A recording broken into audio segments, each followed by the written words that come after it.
आज भी जितनी बहस हुई है सिर्फ आपके वकीलों ने बहस की है, बाकी सब वहाँ दर्शक थे, बैठे हैं, कितने लोगों के वकील वहाँ हैं भी नहीं।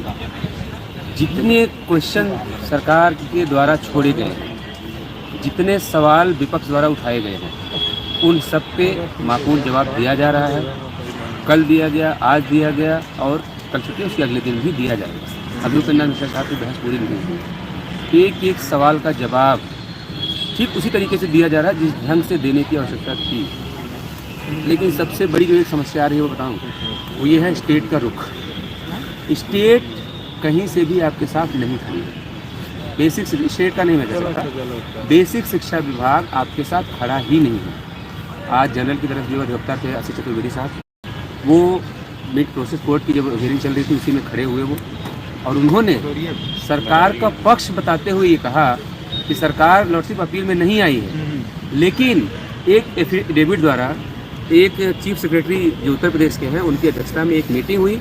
उस मीटिंग में निर्णय लेके उन सारी चीज़ों पर सहमति दे दी है जो हम प्रेयर करके आए हैं। ये उनका स्टैंड था जिस पर हमारी तरफ से काउंटर किया गया और ये कहा गया कि ये जो कह रहे हैं इनको कह दीजिए, जो चीज़ें फैक्ट हैं, जो लॉ पे हैं, जो रूल के हिसाब से हैं, जो सुप्रीम कोर्ट के जजमेंट के हिसाब से हैं, वो ये चीज़ें हैं हम आपके सामने रख रहे हैं। मैं चाहूँगा कि इस लाइव में सबसे इम्पोर्टेंट जिसकी बात होनी चाहिए राम दयाल की। और आप जो है कैमरा छोड़ के इस तरफ आइए और आप बताइए लोगों को कि एटीआरई कैसे जीतेंगे। जिस वकील के ऊपर सबसे ज़्यादा सवाल उठाए गए ना, 2 दिन से वही वकील उसी एटीआरई को डिफेंड करने के लिए, बचाने के लिए अपना सब कुछ झोंक रहा है और आज भी झोंक रहा है, अभी एक दिन बाद भी झोंकेगा। पूरी कोशिश की जा रही है कि बस किसी तरह से एटीआरई निकले और वही वकील कर रहा है जिसके ऊपर सवाल है। बेहतर यह है, जैसे राम दयाल मैंने इसलिए कहा कि राम दयाल का सिलेक्शन बगैर एटीआरई जीते नहीं होगा, इसलिए राम दयाल ही बेहतर बताएंगे कि एटीआरई जीतने के लिए आपको क्या करना है। एक लाइन में मैं अपनी बात खत्म कर दे रहा हूँ। अगर 6800 में शामिल हाई व्यक्ति नौकरी चाहता है तो ये मान लें कि बेसिक शिक्षा विभाग की मंशा आपके प्रति बिल्कुल भी अच्छी नहीं है। जो बहस जनरल के वकीलों द्वारा की जानी चाहिए वो बहस कोर्ट में खड़े होकर सीएससी रणविजय जी कर। संजय भसीन साहब चुपचाप बैठे हैं, उनसे कोई इशू नहीं है। डर इस बात का है, हम लोग अपनी तरफ से पूरी कोशिश कर रहे हैं, सब समझा ले जाएंगे, सब चीज़ कन्विंस कर ले जाएंगे कोर्ट को और करके दिखाएंगे। परसों देखिए अगर सब कन्विंस कर ले जाएंगे। लेकिन समस्या ये है कि जब सरकार का रुख आएगा उस समय सरकार क्या बोलेगी ये बहुत मायने रखेगा, बहुत इंपॉर्टेंट रखेगा। और सरकार कैसे बोलेगी मुझे कतई उम्मीद ही नहीं है कि सीएससी रणविजय के रहते हुए सरकार हमारे पक्ष में एक भी शब्द बोलेगी।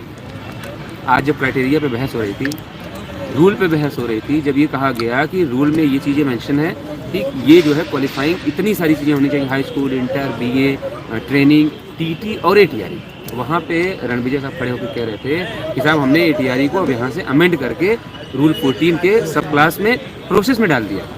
इसका मतलब आप समझते हैं, वो ये कोर्ट को कहना चाहते हैं जो सिंगल बेंच का जजमेंट है वो पूरी तरह से सही है, इसीलिए हम अपील में नहीं। अभी भी दबाव बना ले लोग। और उसका बताऊँ, उसमें भी जो लोग दिवा स्वप्न देख रहे हैं कि सिंगल बेंच के जजमेंट में हज़ारों सीटें, 2000, 4000, 5000 सीटें मिल जाएंगी, हकीकत मैं बता रहा हूँ किसी को कुछ भी नहीं मिलेगा। तो सिंगल बेंच के जजमेंट से कुछ भी नहीं, उत्तर कुंजी पट जाए वही बहुत बड़ी बात है। इतनी सीटें आपको मिलेंगी, उसी में पार्ट के सब खत्म कर देंगे, किसी को नुकसान हुआ ही नहीं है, सब एकदम बढ़िया पाक साफ हुआ है। जैसे सतीश द्विवेदी साहब कहते थे खड़े होके, और जैसे सरकार ने हलफनामा पहला लगाया था अपना काउंटर हाई कोर्ट में कि हमने एक एक पद पूरी शुचिता और पारदर्शिता के साथ भरा है, वही चीज़ें हो जाएंगी। तो तय आप लोगों को करना है। हम लोग 4 दिन से ये बात समझा रहे हैं, लोगों को नहीं समझ में आ रही है। हमारे 30 भाई वहाँ बेवकूफ़ों की तरह जाकर शिक्षा मंत्री के आवास पर घेराव कर रहे हैं। हमसे 4 गुना 5 गुना ज़्यादा वहाँ पर पुलिस खड़ी हुई है। अगर किसी को लगता है कि 30 लोग मिलकर एटीआरई जिता लेंगे और उनको नौकरी मिल जाएगी, तो मैं आपसे बता दे रहा हूँ, हम लोग वकील नहीं हैं। अपने वकीलों के माध्यम से हर वो मुमकिन कोशिश कर रहे हैं कि एटीआरई हम जीतें। लेकिन अपने सब कुछ समझा देने के बाद सरकार का, आप याद करें सिंगल बेंच का जो काउंटर सर्वेंद्र विक्रम बहादुर सिंह ने दिया, सिर्फ एक लाइन इसमें छोड़ दी कि हमने एटीआरई के नंबर इसलिए काउंट नहीं किए क्योंकि हमें उसकी ज़रूरत नहीं पड़ रही थी। उसी एक लाइन के घुमावदार बहस ने कोर्ट के ऑर्डर में उस लाइन को मेंशन करवा दिया और आप मुकदमा हार गए। तो अगर अभी आपको लगता है कि घर बैठने से, कोसने से, अनाप शनाप चीज़ें हरकतें करने से आप एटीआरई जीत रहे हैं, तो आप एटीआरई नहीं जीतेंगे। एटीआरई कैसे जीतेंगे आप? जब आपके वकीलों के साथ साथ आज जितने लोग यहाँ पे बैठे, मैं इसीलिए कह रहा हूँ कि राम दयाल का बोलना इसलिए आवश्यक है, उनको कहीं से लगे कि नहीं हम लोगों की तरफ से कोई कमजोरी की, क्योंकि राम दयाल की नौकरी फंसेगी, राम दयाल की नौकरी जा रही है। तो राम दयाल बेहतर बताएंगे कि क्या हम लोगों की तरफ जो आप लोग कहते हो ना कि अरे ये लोग ये कर दिए वो कर दिए, उन चीज़ों से वो बाहर निकल के आइए और इनके मुंह से सुनिए कि क्या हम लोग कोई कसर बाकी रख रहे हैं क्या। उनके हर एक कठिन सवाल का जवाब हम इतनी सरलता से देना चाह रहे हैं कि उनको समझ में आ जाए। लेकिन मुझे डर सिर्फ एक बात का है कि सारी चीज़ें हम उनको सहमत कर ले जाएंगे, सारी चीज़ें सिद्ध कर ले जाएंगे, इतनी काबिलियत के वकील हैं आपके पास दोनों, वो कर ले जाएंगे। लेकिन जब सवाल इस बात का सरकार से पूछा जाएगा कि भाई चलो इनका पक्ष होगा, ये कह रहे हैं कि टीआरई पार्ट ऑफ सिलेक्शन नहीं होना चाहिए, जो हमारा आरक्षण उत्तर प्रदेश आरक्षण सेवा नियमावली है उसमें जो आरक्षण का प्रावधान है वो लिस्ट प्रिपेयर होने के बाद आरक्षण जो है हमें मिलना चाहिए, ये सारी बातें हम लोग सिद्ध कर ले जाएंगे। जनरल के लोग कहेंगे नहीं साहब, जो लिस्ट बन रही है वही अंतिम परीक्षा है, उसी को बेस बना के, क्योंकि उसके 60% नंबर लिए जा रहे हैं, ये डायरेक्ट इम्पैक्ट है मेरिट पे, इसलिए उसको ही बेस मान के 3-6 का वहाँ पे अप्लाई होना चाहिए। ये बातें निकल के आएंगी दोनों तरफ से। इंपॉर्टेंट रोल वहाँ हो जाएगा, जैसे कहते हैं ना, आप ऐसे समझिए पॉलिटिक्स में जैसे किसी के मत बराबर हो जाए तो जो एक वोट जिसका वीटो पावर होता है, वो वीटो पावर का काम यहाँ पे स्टेट गवर्नमेंट करेगी।